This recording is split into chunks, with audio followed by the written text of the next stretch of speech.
चारों दुल्हा में बड़का कमाल से किया, वो भी क्यों नहीं, क्योंकि भगवान राम 12 कलाओं में निपुण माने गए हैं और भगवान श्री कृष्ण 16 कलाओं में निपुण माने गए हैं।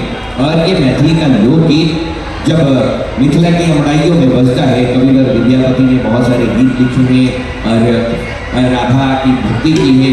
मेरी भव बाधा हरो राधा नागरी सोई, मेरी भव बाधा हरो राधा नागरी सोई, जा तन की झानी पड़े श्याम हरित ज्योति होई।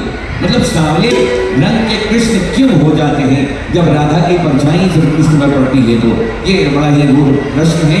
और उसी प्रश्न को लेकर आगे बढ़ रही है अभी मैथिली लोक गायिका किशोरी कुमारी जी, जो दरभंगा से चल के आई है और इस मंच पर अपनी प्रस्तुति दे रही है। विवाह प्रसंग के पश्चात अब उसी से कड़ी जुड़ता हुआ मिलता हुआ आगे की कड़ियों में हम आपको ले चल रहे हैं। और जब आगे की कड़ियों में हम चलेंगे तो अगली जो कड़ी गीत निकल के आ रही है मैथिली लोकगीत, राम जी से पूछ रही जनकपुर की नारी।